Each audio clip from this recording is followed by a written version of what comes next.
G'day everyone, welcome back to the channel. In this video I'm going to show you how easy it is to upgrade the front fender on your DRZ400E and bring the bike into the 21st century. The bike's been around for about 20 years and Suzuki haven't updated a thing, so the stock fender that comes on these bikes is very outdated.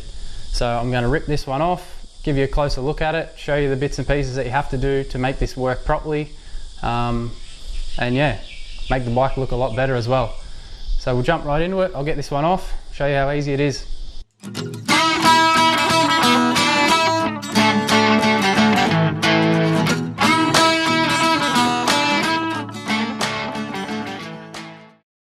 So just one last thing before I jump in and take this fender off, I thought I'd tell you the exact specs of the one that I've used. I just got it off eBay. I'm sure you can get it from plenty of other places, but eBay was where I found it. It's a RM fender for a 125 or 250 from 2001 to 2008. So that's the exact specs of the one that I've used. When I was researching this, before I got this one, I did read that there was a couple of other ones, like an RMZ fender that worked as well, but this is the one I've gone with. So obviously this video only relates to that one. So let's go.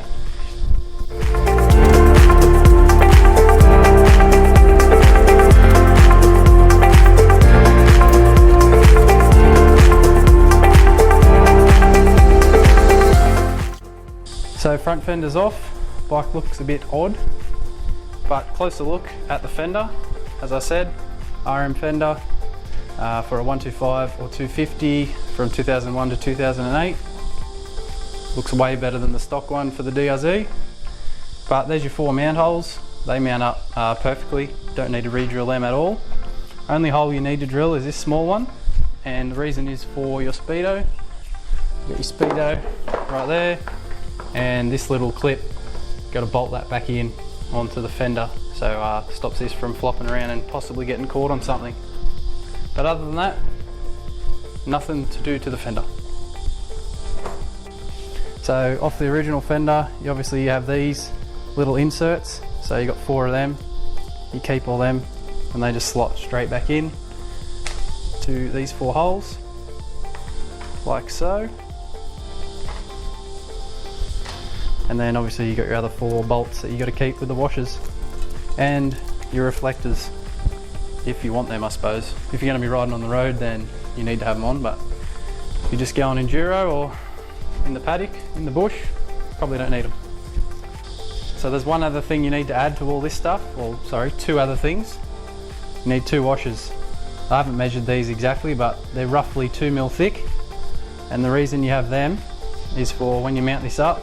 If you just mount it up using these original inserts and the bolts, the back end just hits the swing arm, only just slightly. So to clear it, you just get these washers and you put them on the back end, and it brings that down just a touch and it will clear the swing arm perfectly, so it doesn't interfere at all. So I'll show you whereabouts they go on the front. Alright, time to mount this thing back on. Put that in there. Get the inserts in, otherwise they would have all just fell out right then. But the easiest way I find is just to do the 2 front mounts, 2 front bolts, just because the back end is where the washers are going. So if you can get these front 2 in, then you can chuck the washers in and then insert the last 2 bolts.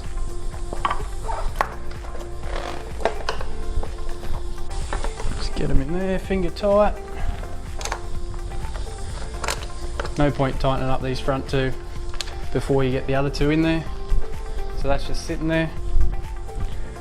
Get your washers and the last 2 bolts, and then you try and slide them up here. I'll get the camera in a second and show you a closer look, but you got to get the washer in between the inserts that are in the guard, and in between the inserts on the guard and the reflector as well. So that's one in, come around this side.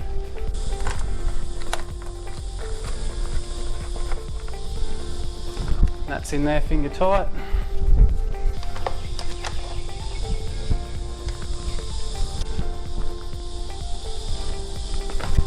Now as you can see, it's not hitting that swing arm at all. So you have a look in here on the swing arm. You can see there's just enough clearance there that it doesn't hit at all.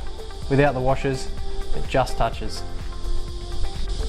As I said, that small hole here that you have to drill, I didn't drill it until I had the fender on here like this, so I could just line it up properly with this little hanger. But once you line that up properly, it's pretty easy to find somewhere to drill that hole and chuck that bolt in there. But also, if you can see, get a better side here, see right in there, you can see the black part on the fender, the little insert, and then the washer, and then the black part of the reflectors as well. So you get those washers in between there, good to go. So I'll just chuck this last little bolt in here, get this hanger back on, and then that's it. So there's that bolt back in there, easy as that. Pretty sure the one that's on the stock fender is different to that, but I lost it, so chucked my own one in there, but all the same, does the same job. But straight away you can see the difference of how much better that fender looks versus the old one. I wish I had the old one here to compare, but as soon as I chucked this one on, I sold the other one to someone because I knew I'd never put it back on again. But would have been handy to have now, but oh well, that's it. Well, there you have it guys, fender's back on. It's as easy as that. If you can hold a screwdriver, then I'm pretty sure you'll have no dramas with putting this on your own bike. It takes a couple of minutes. Fender costs about $40 and 2 extra washers, a couple of cents if you don't have some laying around already like I did. Get one on there, make your bike look a lot better straight away, and you can chuck that stock fender in the bin and send it back to the 90s where it should stay. But thanks for watching the video. I hope it helped you out. I did have a few questions on social media lately regarding the fender, of what it was, so just gave me the idea to make this video and help you all out. But let me know down below what you think. Do you like the look of this one, or would you prefer to keep the stock one? I'd love to know what you think. Like the video and subscribe as always guys, and I'll see you in the next one.